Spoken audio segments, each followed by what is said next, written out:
And welcome back, everyone, to Box Office Report today on the 8th of February, 2026. I'm recovering from a bit of a head cold. I'm pretty good, actually, now. I've been sleeping pretty well. Head's not anywhere near as heavy. Nose isn't near. It's not just all the extra drainage crap coming out of my throat. So if you hear me sniffing like that every once in a while, or you get like a wet cough like that, that's what's going on. So anyway,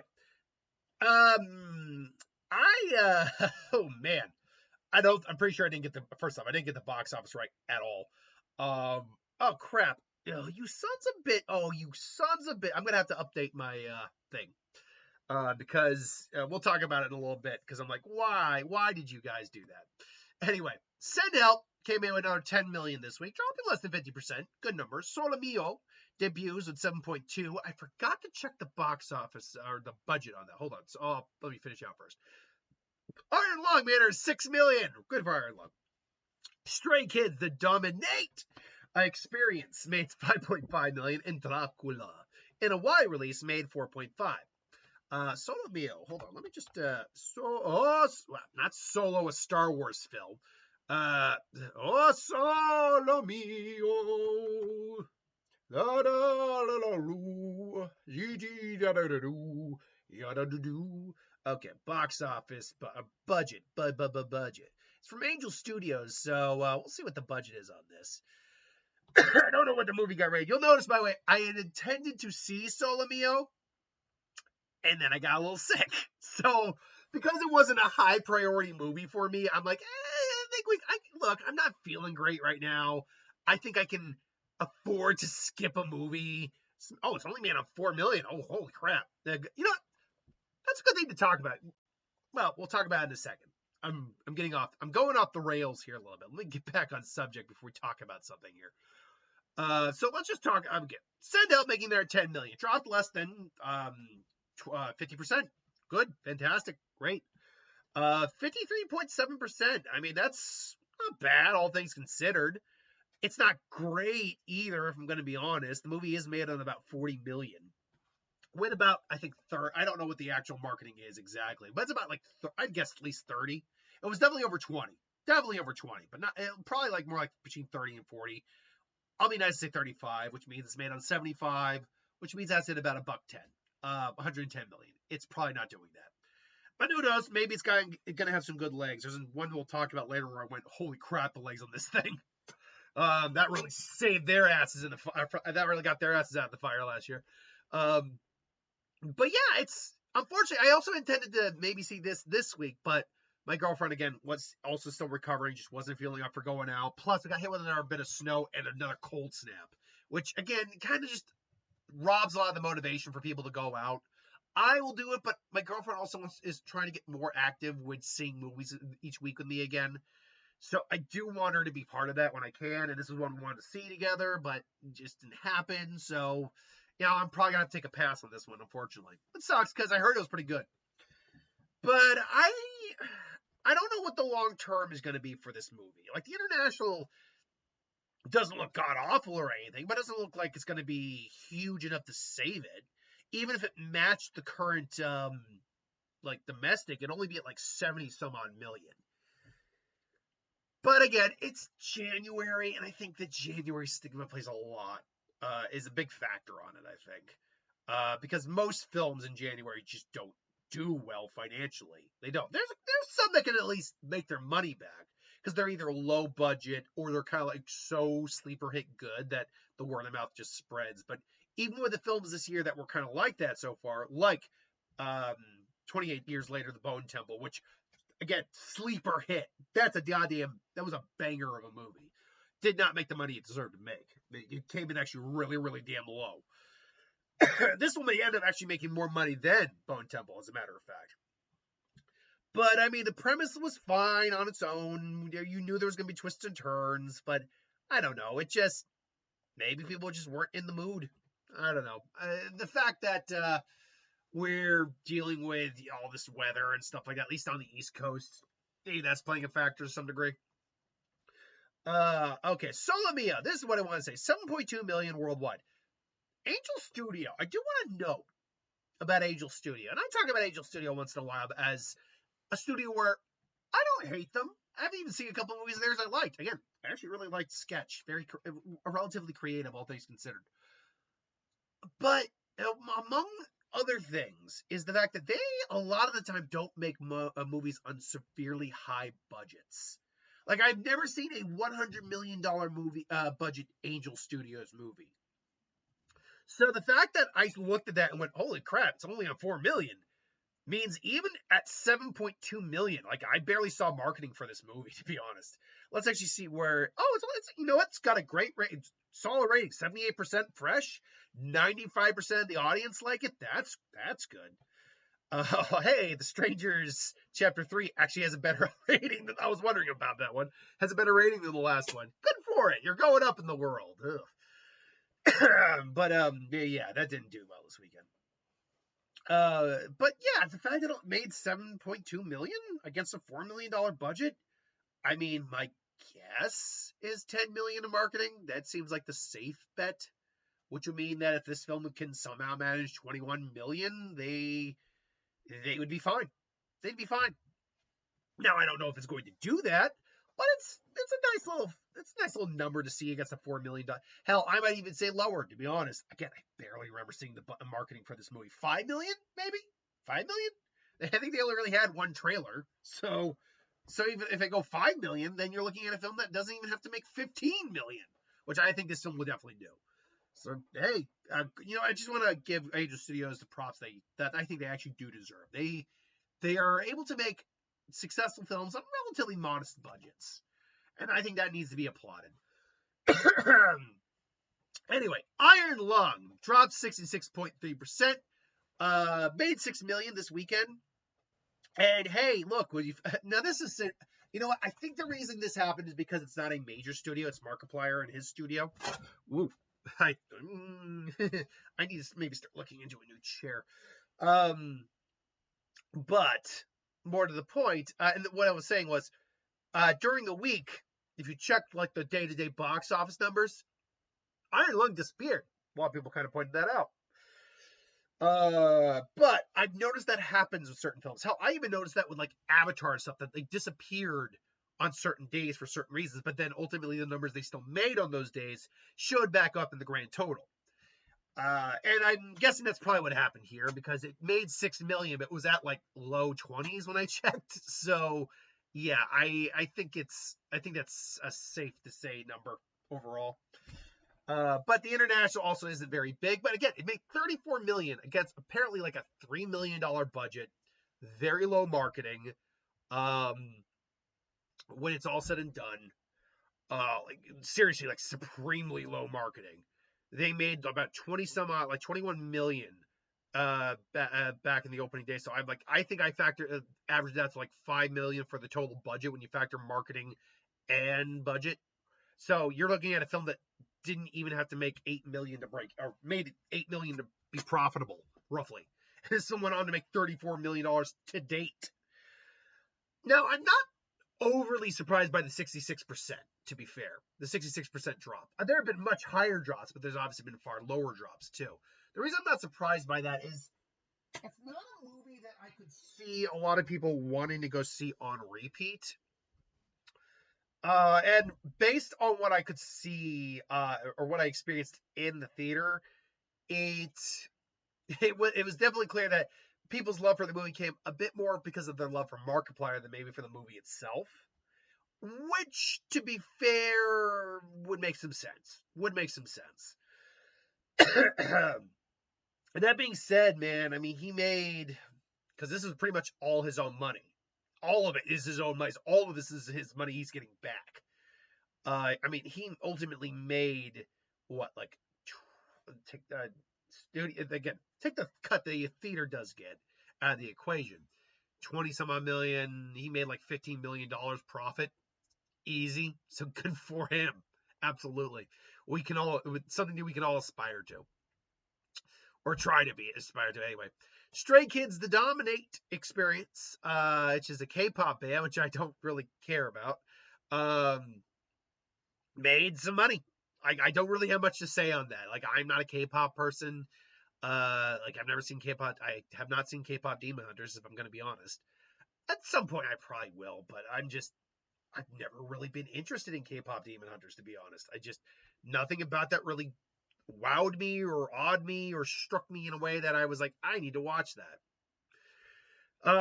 And I'll be honest, I've heard some people say Golden should win the best Oscar, best song at the Oscars because it's also the most popular song in the world. That should have nothing to do with if the song should win or not. Now, that may very well mean that the song does win, but that should have nothing to do with if the song should win or not. Popularity should mean nothing for the actual best song. But that's why the best popular movie award that they were considering to putting into the Oscars was such a dumb idea. It's like, how do you be as objective as possible about popularity? With the other things, we can have the other categories, even though it's subjective, we're measuring the votes in terms of like best. It's still a subjective medium, but there's at least a objective subjectivity to it, if that makes sense. But popular, it's like, that's stupid. It's a stupid category. Whereas best casting, that's a category that made sense to put in. Best stunt work, it's long overdue. We'll see that soon introduced to the Oscars. So yeah, okay, there you go. Dracula.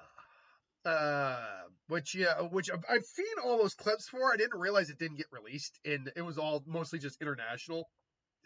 But hey, look, I don't know what the movie was made on, but I heard it was fairly decent. I heard a lot of people have been really kind of liking it. The critics didn't love it from what I could see. It was like mid 50s, but the audience is like 90%, so the audience enjoyed it.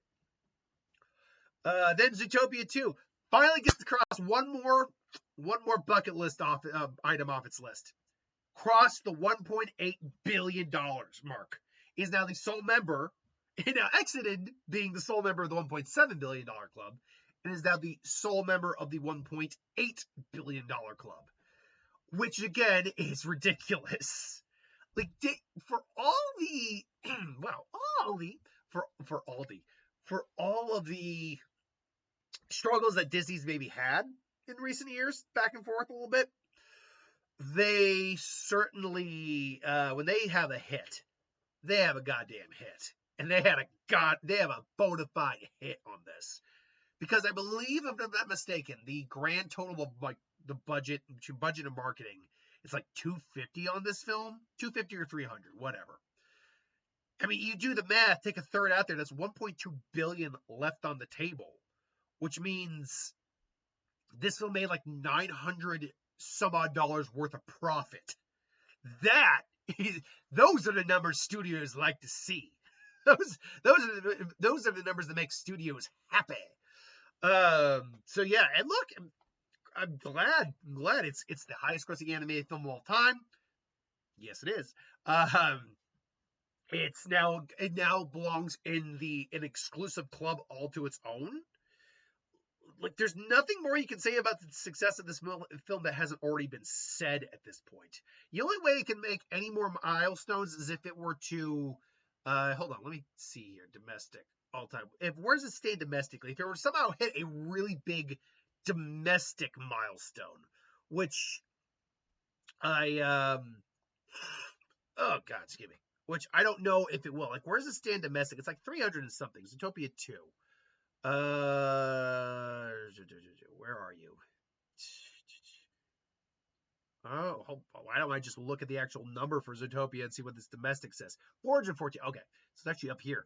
Let's see here. So that it currently stands as the 43rd highest grossing domestic film of all time. Now, based on the little bit of money it made this week at $4 million, it's still got enough gas in the tank to at very minimum surpass Toy Story 3 and Jurassic World, which are really only like 3 million ahead of it.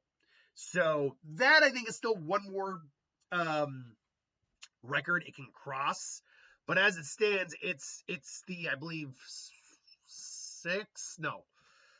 okay, Avatar, Infinity, Endgame, Avatar 2, Titanic, Infinity War, Star Wars, Spider-Man is the 8th highest grossing film of all time. And again, not Nizza 2. Again, I'm always just going to put a little asterisk there when I talk about that. Because I know I'm going to find someone's going to watch this video one day and be like, well, no, Nizza 2. No. Nizza 2 is a liar. Anyway, so no, but still Zootopia 2, they got to be happy about that. And Avatar Fire and Ash made our 3.5 this week, $1.4 million. Sorry, 1.4 million. 1.4 billion. 1,439,000,000 to be precise.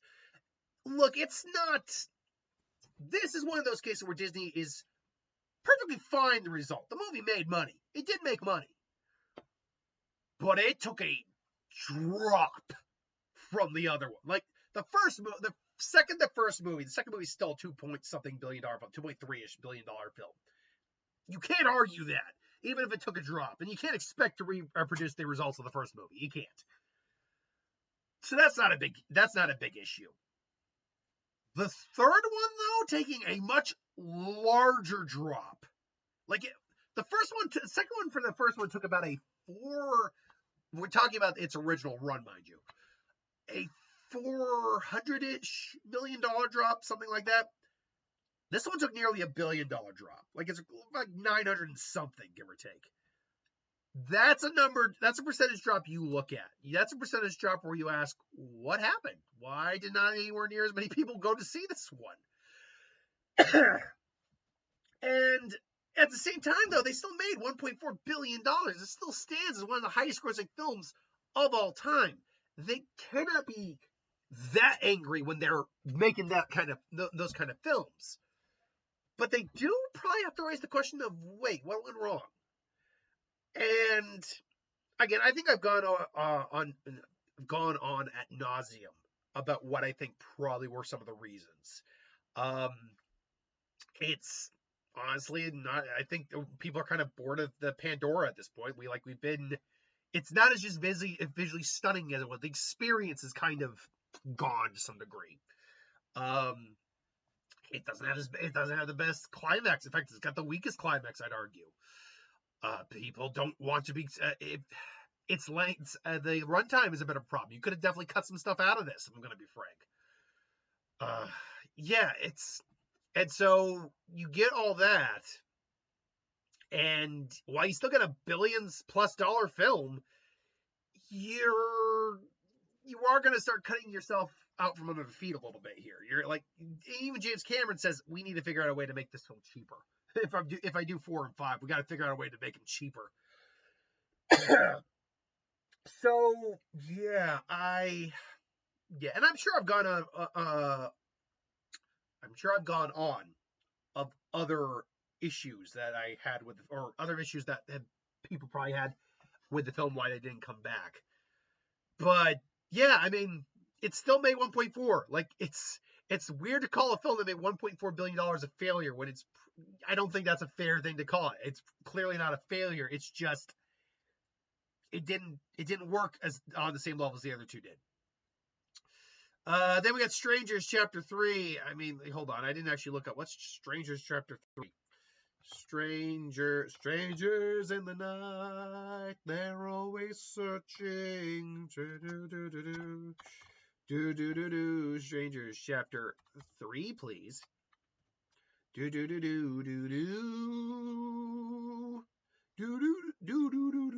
My voice is still cracking from the cold. No, they're not even giving me a budget. Shame on you. You're scared. They don't want to know how much money you gave up for this franchise. Man, you want to talk about a franchise that no one clearly cared about anymore. Like you still like the first Strangers Chapter 1 clearly made an okay amount of money, all things considered. I think it like either just broke even or whatever. But man, it's clear that no one likes this franchise anymore. Or at the very minute, no one cares about the franchise anymore, except for maybe some loyalists. Like the first two Strangers movies were like kind of really different for the time. But then you just tried to milk something that there's no milk left. The udder is dry. So the only reason they released these films, according to someone, and it's a good reason I'd say, is because they had already filmed them back to back to back. So you had them, might as well try to recoup some of your losses. Yeah, that's unfortunate. Shelter made $2.4 million, dropping about 56%, which is about what I thought it would drop. somewhere in that neighborhood. Actually, it's probably even a little bit lower than I thought it would drop, to be honest. But still, you're talking about a film made on roughly 60 million. This one isn't going to make its money back. It's not even going to come close. And it sucks because while it is the weakest of the three most recent Jason Statham era films, it's still not bad. I still enjoyed myself. But yeah, it is the weakest one. I also think it just wasn't marketed well enough. Whereas something like The Beekeeper, I think had a better marketing, had better trailer. It also just was a better movie. It's the best of it. Beekeeper is an underrated freaking film, man. I think it is an underappreciated film. It clearly made a decent amount of money, though. I mean, in the grand scheme of things, did it make like blockbuster level money? No, but it made against a relative budget a decent amount. And yeah, Jason Statham was kind of like at the epitome of like badass in that movie compared to like the other two, where he's still a badass, just in a different way. But yeah, it's unfortunate. This one's probably not gonna fail. Melania is at 13.3 million. I don't even have to click on it to know that. It got 225 extra screens and dropped 66.8%. Look, take the politics out of it. That's bad for any movie. When your film gets an extra 225 screens and you drop still almost closing in on 67%. Mercy, another film that, man, is just kind of coming and going like a fart in the wind. About to hit 50 million, which, if I'm not mistaken, is roughly the marketing budget or the budget for this movie. Another film that just did not. It looked like that one looked like a straight to streaming movie. Let's be honest. That one made no sense to be going into theaters. Whereas everything I've heard about The Wrecking Crew with Jason Momoa and Dave Bautista, that looked like, I'm told that should have been in theaters.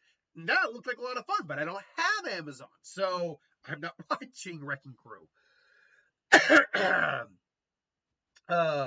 So yeah, I love the fact that Amazon wants to be in the movie business game. They do. I love the fact it gives us another player on the field. It does. But you do got to pick your battles. When you have both a streaming service and a actual movie studio, you do have to pick your battles of what movies actually go into theaters versus the ones that would go on streaming. Because tell you right now, if you look at a streaming movie, if you look at movies that say like Red Notice is a perfect example of this. Not Red One. In fact, actually, let's compare the two real quick. Red Notice, I watched on Netflix with Mark, my girlfriend, his girlfriend, and we're like, this isn't terrible. But if that were in theaters, that movie would not have made any money. Conversely, though, The Rock's Red One, a movie the more I sit on, the more I kind of really enjoyed the film. It was a fun movie. Would have worked better as a streaming movie or as a streaming service series, like a mini series or something like that. Like The Rock can pop in and out once in a while in the show, where like he doesn't have to be there constantly because he's an expensive guy. But you could have like done not just with Christmas, but like Halloween, St. Patty's Day, Easter, all these like mythological beings and lore and the holidays. You could have done so much with that idea than what the movie ultimately gave us. Just because it was limited in runtime. But regardless, it's one of those things where, and again, go with The Wrecking Crew real quick. Like that apparently came off as a movie that actually should have been in theaters. I remember the whole issue with the new Roadhouse film was the same way. That should have been in theaters. So I think Amazon does need, and Wolves was another one that I was told kind of should have been in theaters a little bit. So Amazon kind of needs to figure out the in and out, on streaming, in theaters aspects of the movies they produce and make. But you know who doesn't at the moment? Lionsgate, because Lionsgate's The Housemaid has worldwide gone on to make $334 million very quietly. Like this film, I am actually kind of stunned by how much money this movie ultimately ended up making. Because the movie was profitable. Again, I made, I think, of like 35 million, probably let's just say 75. It had to make like 110 to break even roughly. The film was profitable at like 120. So when it hit like 150 and kept going, I'm like, oh, now Lionsgate's got to be happy. And then they crossed 200. I'm like, ooh, they got to be really happy. I'm looking at this now, I'm like, hold on, let me do the math on that real quick. And yeah, the film actually made, like, profit-wise, made well over $100 million in profit for them. So they have got to be ecstatic, especially because Lionsgate was on the theaters last year. They had a bit of a rough go. So give them a win like this, much needed. Because I like Lionsgate as a company. They make some good stuff. The Moment, which is again about, I believe, another rock group of some kind. Rising pop star navigates the complexities of fame industry while preparing for her arena tour debut. I believe was it Charlie XCX? Is that it? I think that's who it is about. Mari Supreme is pretty much done. It's at like a 130 something. Hamnet, went on to make 70 million. I don't know what the movie was made on. It probably wasn't a lot. There's horror movie Whistle about the Aztec death. Was it Mayan death whistle? I believe is, or Aztec or Mayan? Yeah, Aztec. Although I believe it's Mayan death whistle, to be fair. But yeah, okay, whatever. Everything else though is just, everything else though is pretty much just done. It's pretty much just exhausted. It's every ounce it had. But that leads us into this coming weekend, Valentine's weekend, the weekend of love. Oh yeah. And we have like several actually sizable releases. Goat, new animated film, Kit in the Block. Wuthering Heights, even though that says limited. Good Luck, Have Fun, Don't Die. And Crime 101. We got a murderer's row here of possible decent. Nothing I think is going to be a huge, like $100 million opening weekend. But because of Valentine's Day, we're going to have to factor in some things.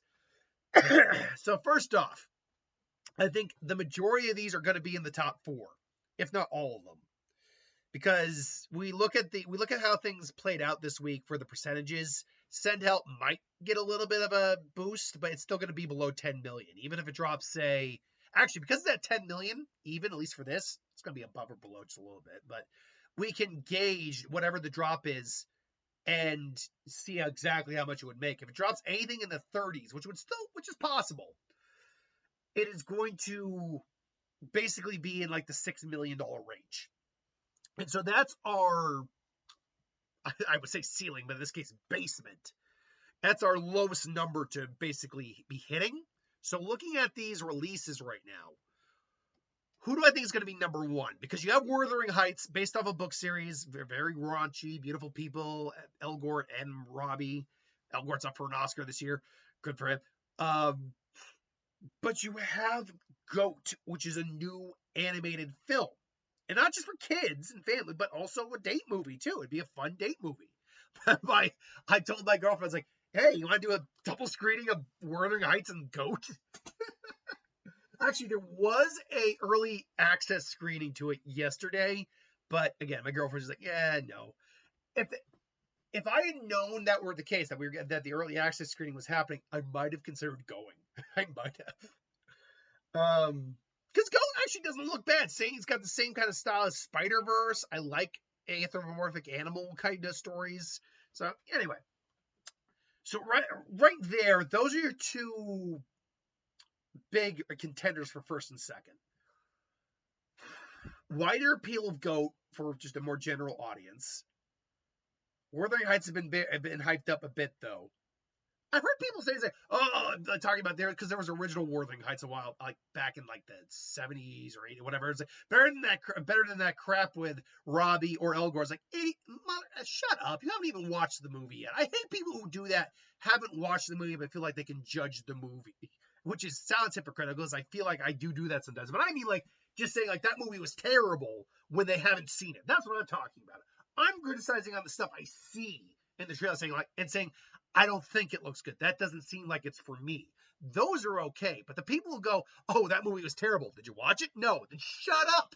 You have no business in this conversation. Yes, I did. No, you do not. Like, seriously, it drives me nuts. People do. My dad does that sometimes, to be honest. And you know what? My dad's an older man. Like, I give him a pass on that. But anyway, I digress.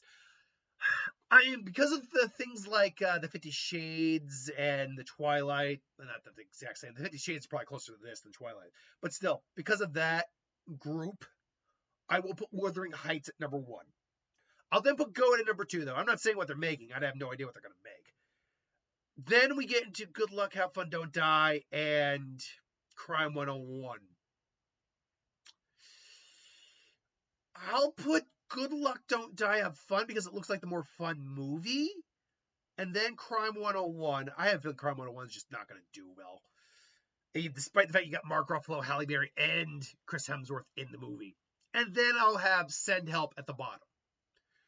So that is my predictions for next week's box office. Let me know what you think. Put in the comments below. Why do you think some films did as well as they did and didn't do as well as some of them didn't do as well as others? What do you think Markiplier's Iron Lung is going to ultimately end up at? What do you think next? Why would you think the box office would look the way you think it will look? Let me know. Let's just get conversations going. Till then, though, thanks for watching. Hope you enjoyed, and I'll see you next time.